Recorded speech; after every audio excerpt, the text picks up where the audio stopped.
Después miré, y he aquí el Cordero estaba en pie sobre el monte de Sión, y con él 144,000 que tenían el nombre de él y de su Padre escrito en la frente.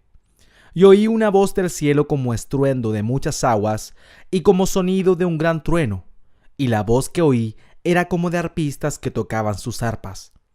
Y cantaban un cántico nuevo delante del trono, y de delante de los 4 seres vivientes y de los ancianos, y nadie podía aprender el cántico sino aquellos 144,000 que fueron redimidos de entre los de la tierra. Estos son los que no se contaminaron con mujeres, pues son vírgenes. Estos son los que siguen al Cordero por donde quiera que va. Estos fueron redimidos de entre los hombres como primicias para Dios y para el Cordero. Y en sus bocas no fue hallada mentira, pues son sin mancha delante del trono de Dios. Vi volar por el medio del cielo a otro ángel que tenía el evangelio eterno para predicarlo a los moradores de la tierra, a toda nación, tribu, lengua y pueblo, diciendo a gran voz: Temed a Dios y dadle gloria, porque la hora de su juicio ha llegado, y adorad a aquel que hizo el cielo y la tierra, el mar y las fuentes de las aguas. Otro ángel le siguió, diciendo: Ha caído Babilonia, la gran ciudad, porque ha hecho beber a todas las naciones del vino del furor de su fornicación. Y el tercer ángel los guió, diciendo a gran voz: Si alguno adora a la bestia y a su imagen, y recibe la marca en su frente o en su mano, él también beberá el vino de la ira de Dios, que ha sido vaciado puro en el cáliz de su ira, y será atormentado con fuego y azufre delante de los santos ángeles y del Cordero. Y el humo de su tormento sube por los siglos de los siglos, y no tienen reposo de día ni de noche los que adoran a la bestia y a su imagen, ni nadie que reciba la marca de su nombre. Aquí está la paciencia de los santos, los que guardan los mandamientos de Dios y la fe de Jesús. Oí una voz que desde el cielo me decía: Escribe, bienaventurados de aquí en adelante los muertos que mueren en el Señor. Sí, dice el Espíritu, descansarán de sus trabajos, porque sus obras con ellos siguen. Miré, y he aquí una nube blanca, y sobre la nube uno sentado semejante al Hijo del Hombre, que tenía en la cabeza una corona de oro y en la mano una hoz aguda. Y del templo salió otro ángel clamando a gran voz al que estaba sentado sobre la nube: Mete tu hoz y siega, porque la hora de segar ha llegado, pues la mies de la tierra está madura.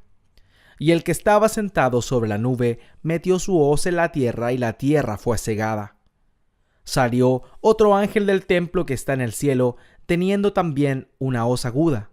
Y salió del altar otro ángel que tenía poder sobre el fuego, y llamó a gran voz al que tenía la hoz aguda, diciendo: Mete tu hoz aguda y vendimia los racimos de la tierra, porque sus uvas están maduras. Y el ángel arrojó su hoz en la tierra, y vendimió la viña de la tierra, y echó las uvas en el gran lagar de la ira de Dios.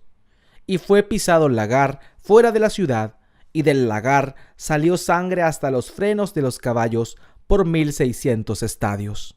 Bueno, el capítulo 14 es ya la consumación de la ira de Dios, en resumen.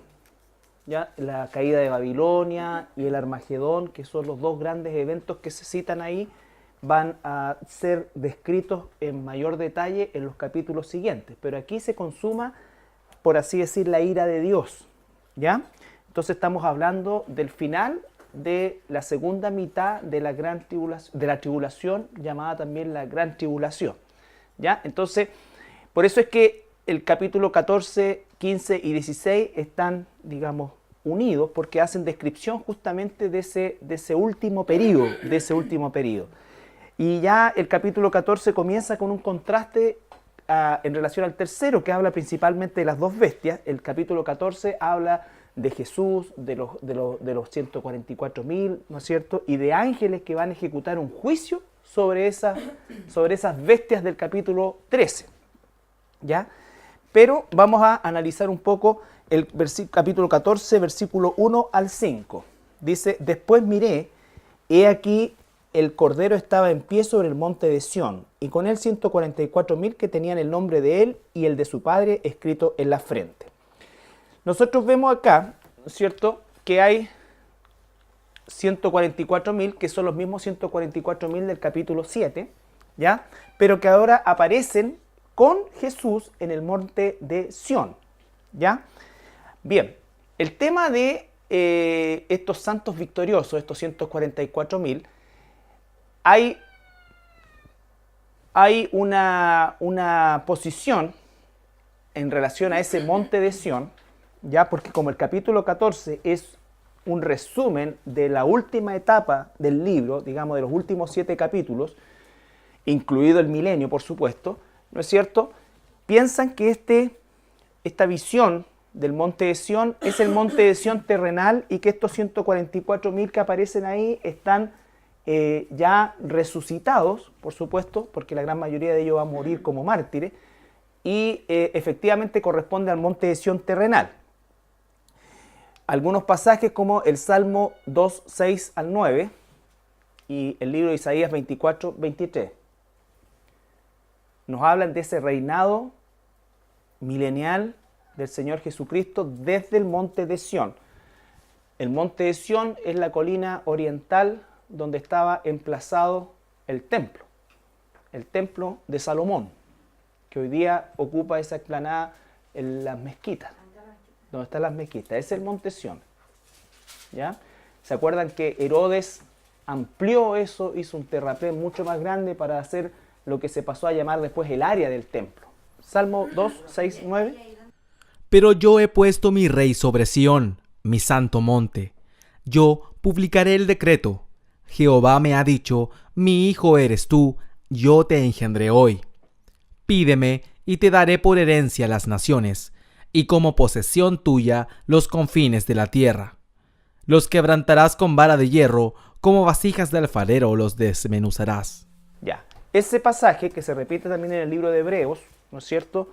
Y en el libro de Apocalipsis también, vemos que el salmista está hablando acerca de un reino futuro que se establece en la colina de Sión, en el monte de Sión, y que ese reino futuro puede ser ya el anticipo de eso, lo que está hablando el capítulo 14, ¿ya? Hay muchos siglos de diferencia entre los Salmos y el libro de Apocalipsis, pero ya se anticipaba ese reino mesiánico que se va a efectuar desde, ¿no es cierto?, con su núcleo central en lo que es el monte de Sión, en Jerusalén. Isaías 24, 23. La luna se avergonzará y el sol se confundirá cuando Jehová de los ejércitos reine en el monte de Sión y en Jerusalén, y delante de sus ancianos sea glorioso. Ya, entonces también hay muchos versículos que anticipan este reino milenial. Por eso es que cuando Jesús aparece en escena, ¿no es cierto?, los fariseos o los religiosos, tanto fariseos como saduceos, y la gente en general, tenía una mentalidad del reino mesiánico, de lo que se constituía esta profecía, ¿no es cierto?, pasando por alto la profecía mesiánica del Cristo sufriente. Pero no es que no tenían argumentos para creer que el Mesías efectivamente iba a producir un gobierno judío y una serie de cosas, y todo lo que en definitiva ellos se ilusionaban, pero obviamente estaban desfasados en el tiempo. Estaban desfasados en el tiempo e ignoraron, porque Dios también les puso un velo, el concepto del Mesías sufriente. Entonces, todos esos pasajes del Mesías sufriente ellos también lo podrán haber adjudicado a otra persona, a un profeta. Claro, normalmente... Como ya se bueno, si ya pasó, fue... Sí, se lo aplican a profetas, ¿no es cierto? Pero es bien distorsionada la interpretación que hacen del Isaías 53 sobre todo. Yo creo que hasta el día a lo mejor claro. Lo sostienen. Claro que sí, claro que sí. Entonces, el pasaje puede leerse como la Sión terrenal. Cuando leemos el 14.1 dice, después de esto y miré, he aquí el Cordero estaba en pie sobre el monte Sión, y con él 144.000 que tenían el nombre de él y de su padre escrito en el frente. Eso puede ser una visión anticipada de lo que va a ser el reino milenial en el capítulo 14, ¿no es cierto? Pero el reino milenial está, recuerden, en el capítulo 20, ¿ya? O algunos también piensan que puede referirse al monte de Sión celestial, usando el pasaje de Hebreos 12, 22, 24.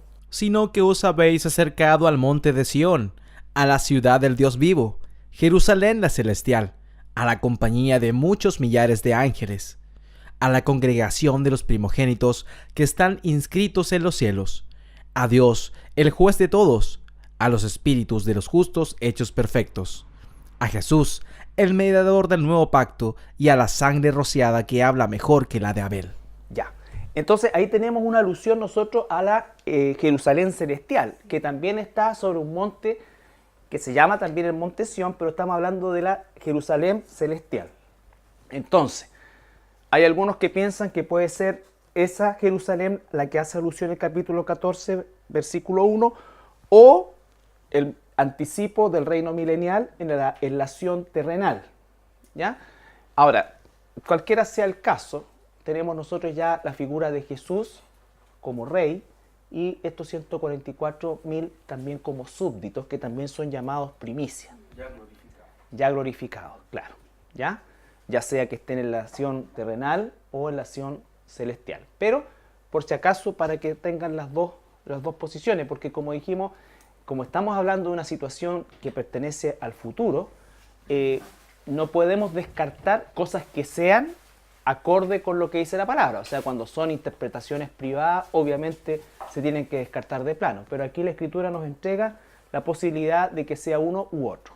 Ahora, en términos generales y personales, pienso que es la Sión terrenal, ya por el contexto de lo que se está hablando el libro de Apocalipsis y por la cantidad de versículos y alusiones que hay a la Sión terrenal, tanto en el Antiguo como en el Nuevo Testamento, más en el Antiguo. Ya, ahora, dice que, versículo 2, Y oí una voz del cielo como estruendo de muchas aguas y como sonido de un gran trueno, y la voz que oí era como de arpistas que tocaban sus arpas. ya.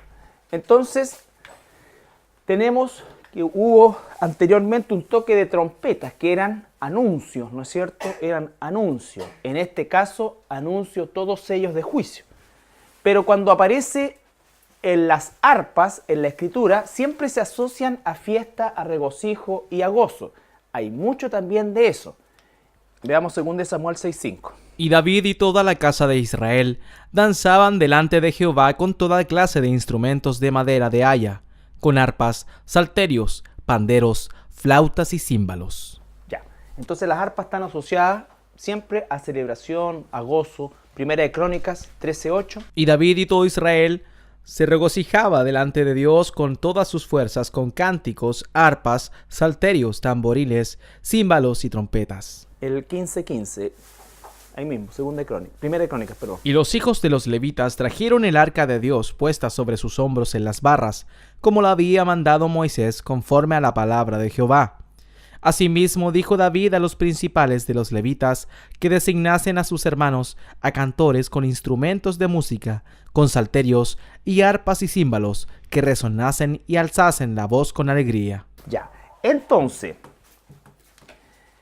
como hemos asociado siempre las voces del cielo con trompetas, con truenos, ¿no es cierto?, que emitían juicio, siempre hay que distinguir qué es lo que está diciendo, en qué se está comportando, por así decir, Dios.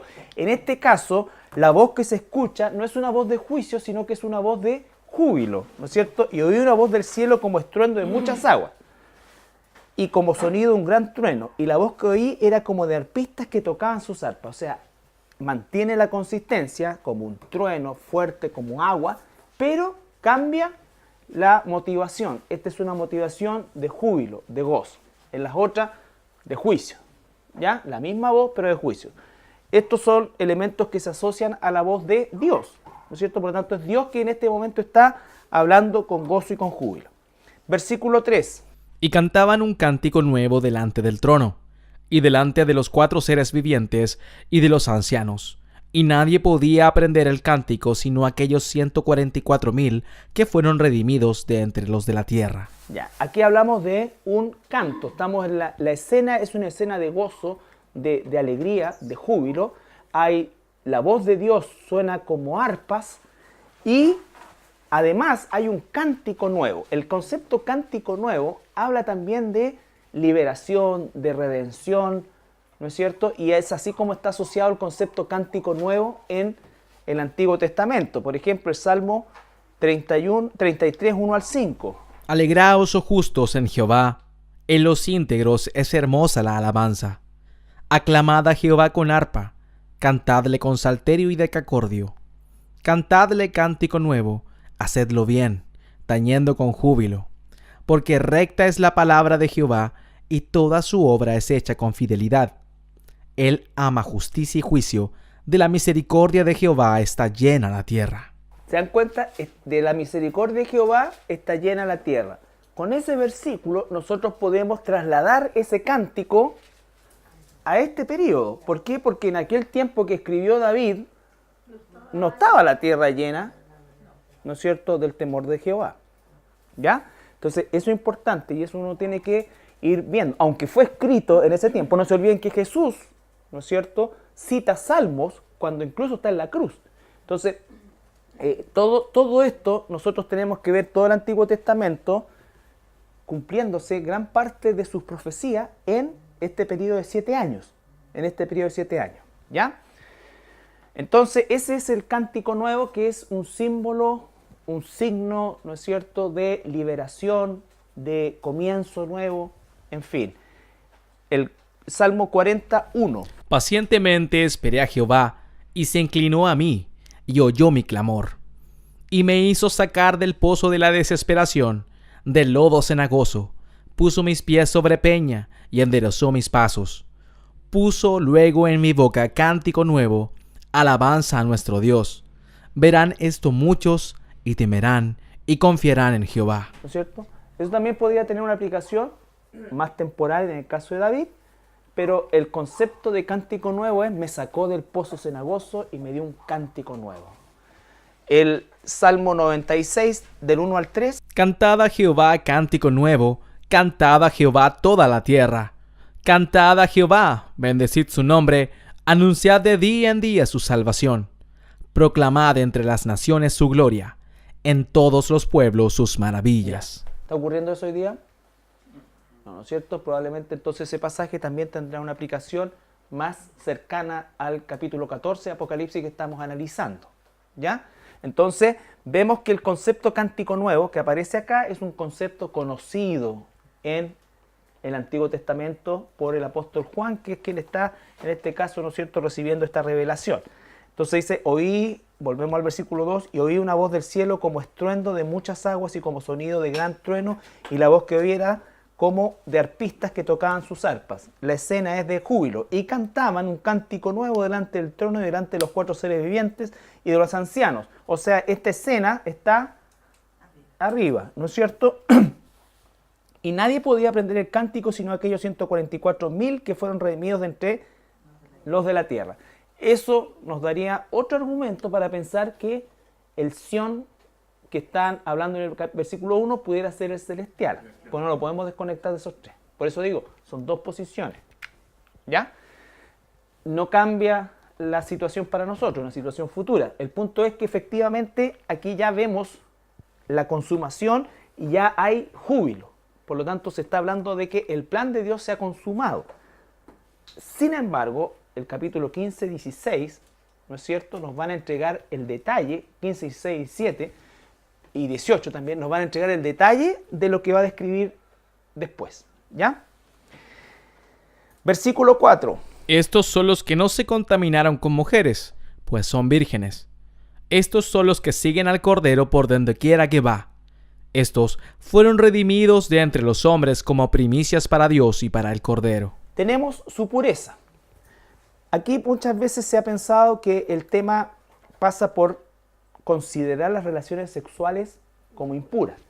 No ese es el sentido del pasaje.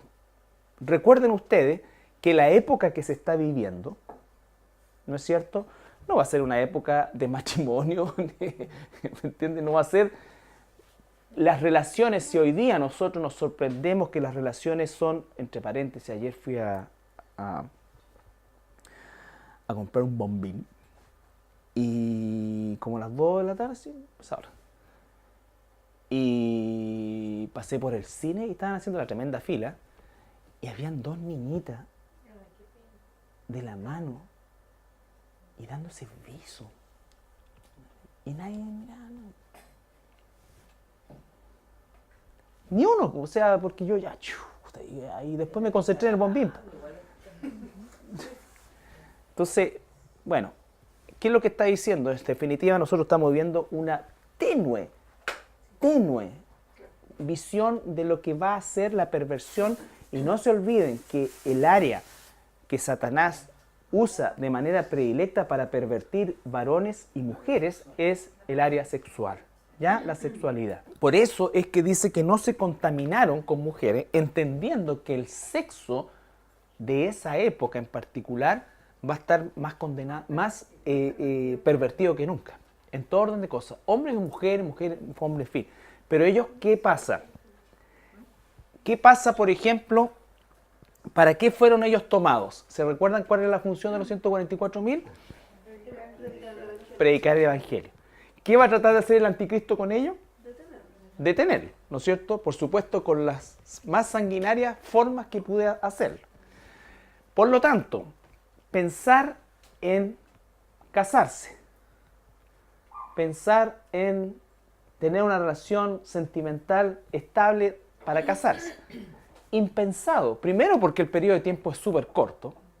Y segundo, porque su misión es otra. ¿No es cierto? Su misión es otra. Ese como tiempo, por decirlo así, para dedicarse a su familia. Claro. ¿Qué dice, por ejemplo, la Escritura? Nos habla muchas veces de que en tiempos de guerra, en tiempos de esto, Pablo mismo dice debemos vivir como si estuviéramos en guerra, ¿no es cierto? Los casados tienen que vivir así y los solteros, de preferencia, mantenerse así.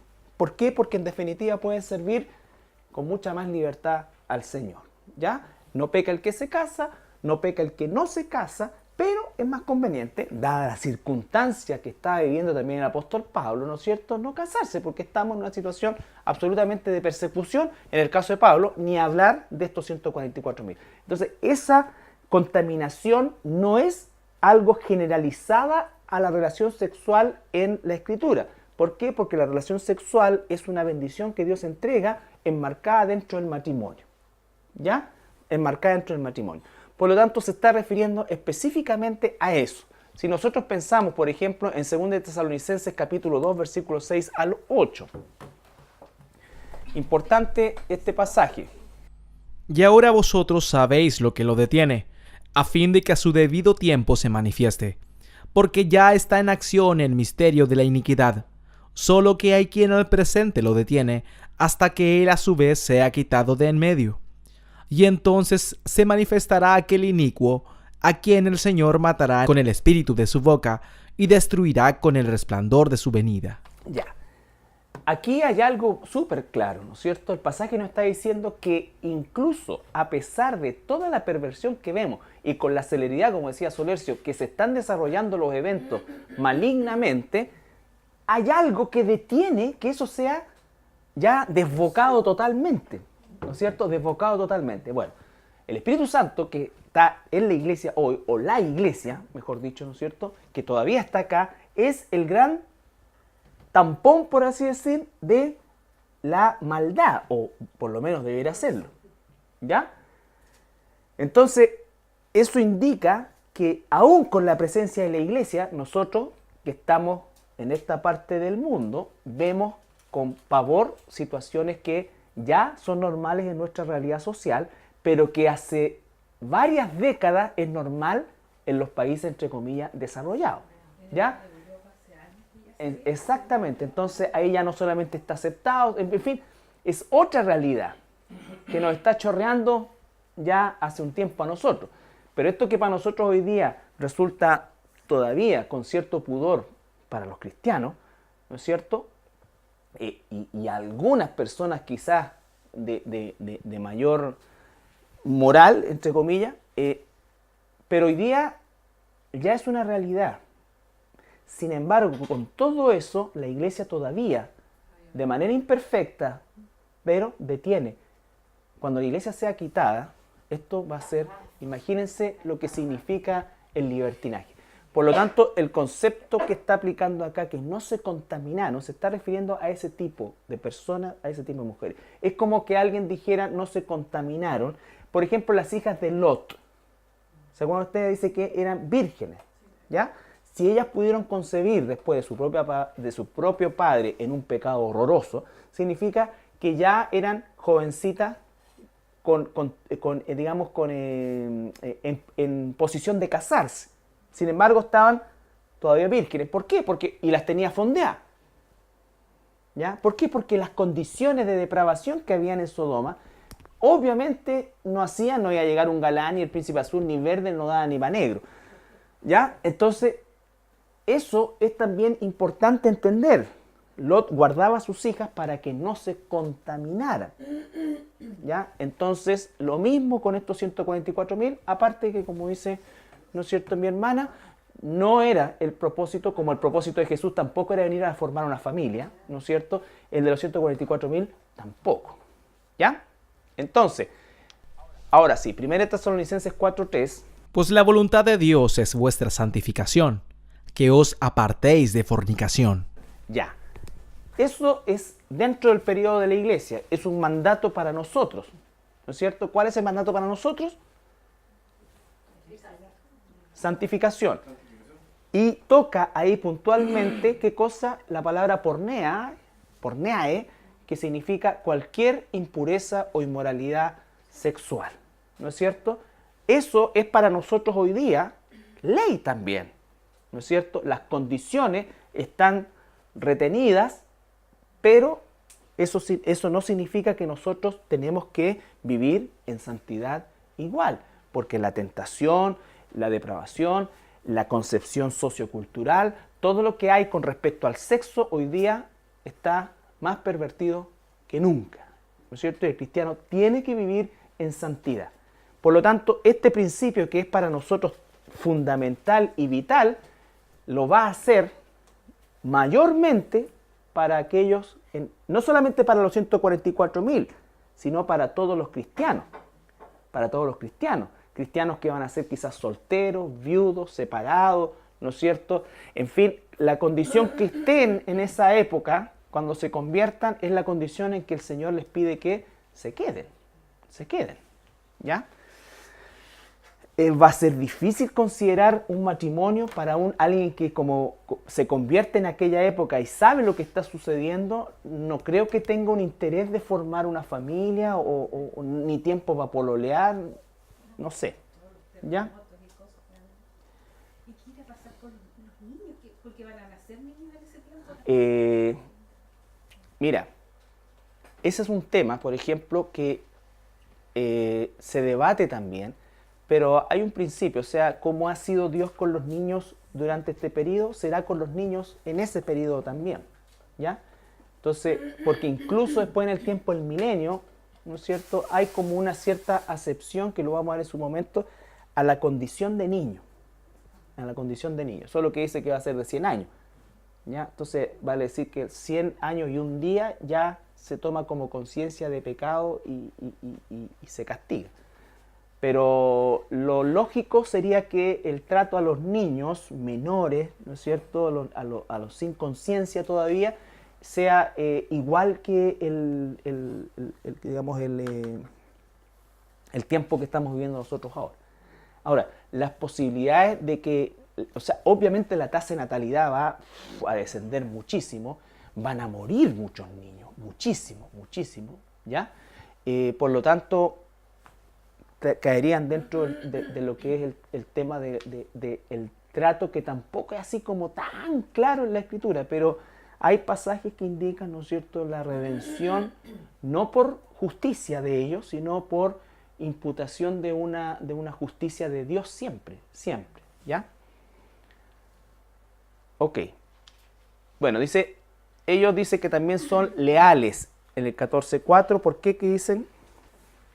Estos son los que no se contaminaron con mujeres, pues son vírgenes. Estos son los que siguen al Cordero por donde quiera que va, ¿no es cierto? Está hablando de esa lealtad. Estos, el propósito de ellos, fueron redimidos de entre los hombres como primicias para Dios y para el Cordero. ¿Cuál va a ser la nacionalidad de estos 144.000? israelita. Por lo tanto, son primicias de la nación de Israel, ¿ya? No primicias de la iglesia. Nosotros es otra cosa, ¿ya? Entonces, no tenemos que perder el contexto. Ellos son primicias para Israel.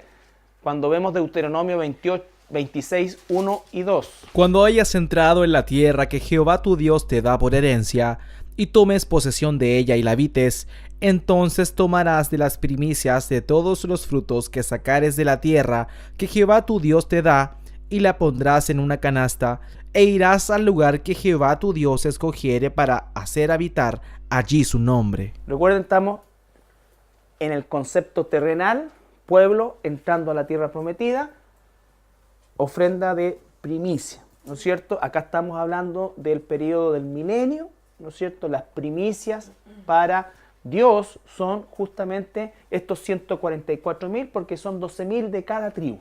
Y el pueblo judío tenía ese concepto, Siempre. desde un principio las primicias para Dios. Exacto. Nosotros ¿Ya? como iglesia ya no... Nosotros no corremos con el tema de las primicias. Por supuesto, como principios, Claro. todos los principios son aplicables para nosotros, pero no es no existe en la escritura para la iglesia la imposición de una fiesta de las primicias, ¿ya? Como hacen algunos sinvergüenza en algunas partes. Después tenemos Romanos 11, 25 al 27. Porque no quiero, hermanos, que ignoréis este misterio, para que no seáis arrogantes en cuanto a vosotros mismos, que ha acontecido a Israel endurecimiento en parte hasta que haya entrado la plenitud de los gentiles. Y luego todo Israel será salvo, como está escrito: vendrá de Sión el libertador, que apartará de Jacob la impiedad, y este será mi pacto con ellos cuando yo quite sus pecados. Todo ese pasaje es importante leerlo porque está hablando de la redención de esta época de la nación de Israel. En esa época vendrá de Sión, estamos hablando del 14.1, ¿no es cierto?, el libertador que va a apartar de Jacob, que es Israel, la maldad. Pero de esa nación ya Dios tomó 144.000 que los considera y los llama primicia. ¿Ya? Y los llama primicia. Versículo 5. Y en sus bocas no fue hallada mentira, pues son sin mancha delante del trono de Dios. Se habla de su perfección, no que son sin pecado, sino que no hablaban mentira, sin mancha. Recuerden que la iglesia tiene que ser presentada sin mancha y arruga, pero ellos no son la iglesia, está hablando de la redención que sigue el patrón de la iglesia también. Tenemos, por ejemplo, 2 de Tesalonicenses, ahora capítulo 2 del 9 al 11. Inicuo, cuyo advenimiento es por obra de Satanás, con gran poder y señales y prodigios mentirosos, y con todo engaño de iniquidad para los que se pierden, por cuanto no recibieron el amor de la verdad para ser salvos. Por esto Dios les envía un poder engañoso para que crean la mentira. ¿Qué va? Bueno, el mundo se mueve en función de la mentira, ¿ya? Si en un día toda la gente del mundo se pusiera a hablar la verdad, el mundo se viene abajo, ¿ya? Pero la mentira va a ser el sello absoluto del tiempo del anticristo. Engañar, mentir, todo eso. El contraste gigantesco es que estos 144.000 van a hablar la verdad, ¿ya? Y por supuesto, no solamente decir la verdad en cosas específicas, sino que también, o mejor dicho, específicamente la verdad en cuanto a la salvación, porque ellos van a estar predicando, ¿ya? ¿Estamos? Entonces, la mentira siempre es condenada por parte de Dios, ¿ya? Pero no estamos hablando solamente de la mentira del día a día, que por supuesto los 144 no van a hablar, sino que partiendo por la mentira doctrinal. Recuerden, hoy día estamos llenos de mentira doctrinal en todo orden de cosas, ¿no es cierto? Y por hablar la verdad, nosotros vamos a recibir hoy día rechazo, ¿no es cierto? Mayoritariamente. Pero en aquel entonces ellos van a recibir martirio, ¿ya? Solo cuando Dios se los permita. 1 Pedro 1:15 y 16. Sino como aquel que os llamó es santo, sed también vosotros santos en toda vuestra manera de vivir, porque escrito está: sed santos, porque yo soy santo. Claro, ¿no es cierto? Entonces es un mandato para nosotros hoy como la iglesia y va a ser una característica de estos 144.000 en esa época donde toda la maldad va a estar desatada, pero de maneras inimaginables. No se olviden que va a abrirse el abismo, van a salir millones de demonios de ahí, va realmente a ser una situación indescriptible, inimaginable para nosotros. ¿Ya? Efesios 1:4. Según nos escogió en él antes de la fundación del mundo, para que fuésemos santos y sin mancha delante de él. Ya. Santos y sin mancha. Propósito también para la iglesia. ¿Qué nos hace santos? Jesús. ¿Qué nos quita la mancha del pecado? La sangre de Cristo, ¿no es cierto? Estos van a ser también sin mancha, ¿no es cierto? Entonces es una característica y una constante de los siervos de Dios. Finalmente Judas 24:25. Y aquel que es poderoso para guardaros sin caída y presentaros sin mancha delante de su gloria con gran alegría, al único y sabio Dios, nuestro Salvador, sea gloria y majestad, imperio y potencia, ahora y por todos los siglos. Amén. Ya. Entonces, esa característica de santidad tienen que tenerla, por supuesto, estos 144.000, porque van a andar donde el Cordero anda, están ellos. ¿Ya? Y tienen que estar sin mancha. Entonces, lo que analizamos hoy día, del versículo 1 al 5, son las características que se nos abren de estos 144.000 que son nombrados en el capítulo 7, que son tomados de cada una de las tribus, cuya principal función es la predicación del Evangelio, ¿no es cierto?, a todo el mundo. Van a tener una protección especial de Dios hasta el tiempo que cumplan su ministerio y se van a caracterizar por todo lo que hemos revisado, ¿no es cierto? Van a tener el sello de Dios, a diferencia de la gente del anticristo que va a tener la marca del Cristo, del anticristo, ¿no es cierto? Va a ser un tiempo de gozo, ¿ya? En un sentido, y sus características de pureza, de lealtad, cumpliendo su propósito y su perfección, ¿ya? Ok, la próxima semana vamos a ver el mensaje de los 3 ángeles. Y con una consulta, estas personas no se detalla, pero es probable que solamente su ministerio lo hagan en Israel. No se detalla, pero lo que pasa es que hay pasajes para indicar que su ministerio va a ser a nivel mundial. Claro. ¿Por qué? Porque los 2 testigos van a tener una misión evangelizadora en Israel. Israel tan chiquitito son 144.000, o sea, Claro. ya sería... Claro, entonces, como vamos a ver después el mensaje del versículo 6, vamos a ver que ya no están estos 144.000 porque salen 3 ángeles y uno de ellos sale a predicar el evangelio del reino, o sea, es la última Es pasada. probable que donde vayan estas personas Se les dé de cortina donde les toque, digamos, y Exacto. a lo mejor por un periodo de tiempo bastante corto. Claro, porque si nosotros pensamos que van a estar funcionando la segunda mitad, no van a estar funcionando toda la segunda mitad, ¿no es cierto? Probablemente dice que tendrán una vida no más de 2 años, no más de 2 años, pienso yo, más todo reventar. Tampoco van a andar arrancando. ¿No? No, porque van a tener esa protección hasta que finalmente... O sea, Sí. Solo para recordar, en el capítulo 7, versículo 1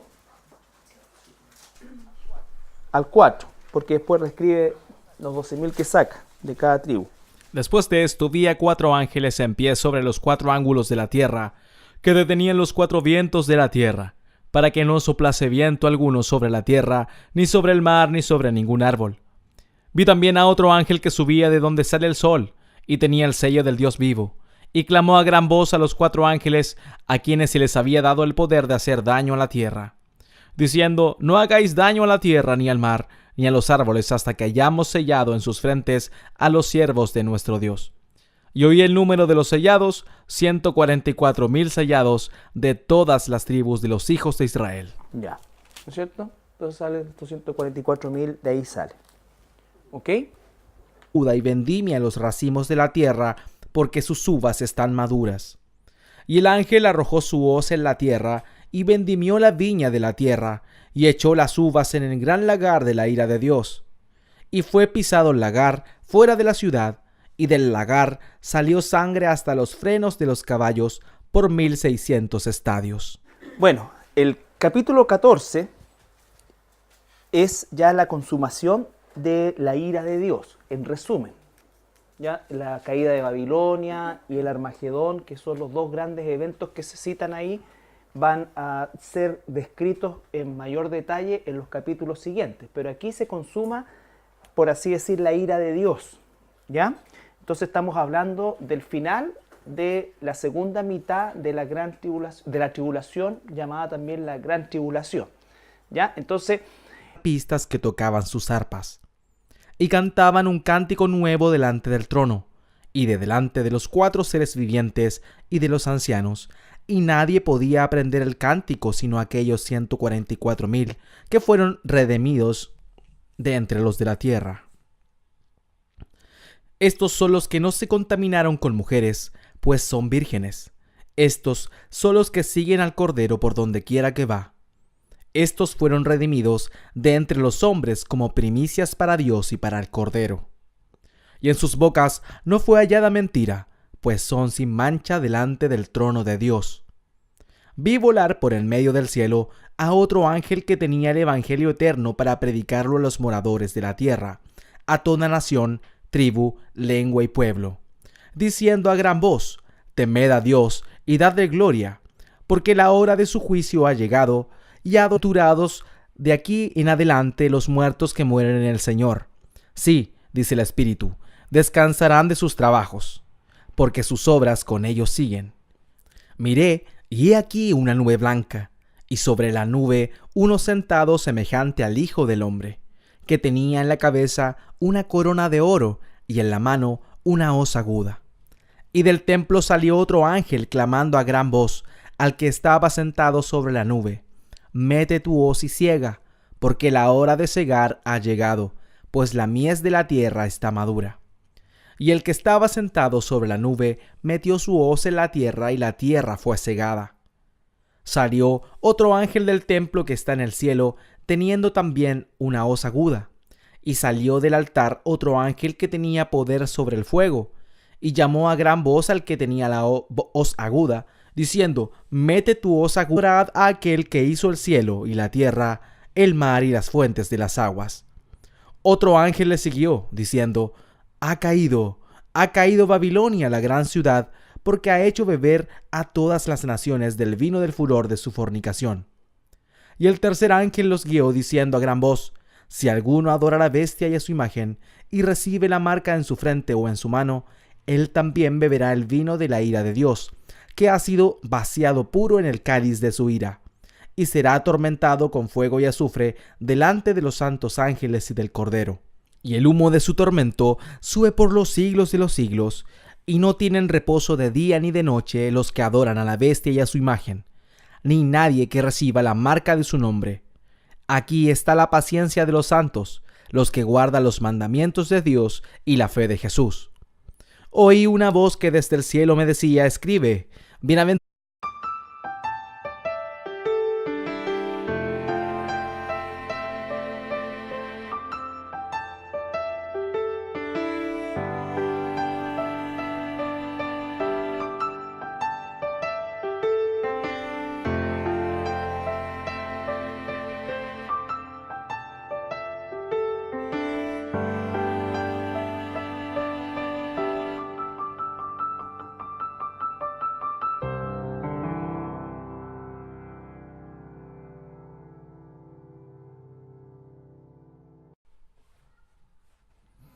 Después miré, y he aquí el Cordero estaba en pie sobre el monte de Sión, y con él 144,000 que tenían el nombre de él y de su Padre escrito en la frente.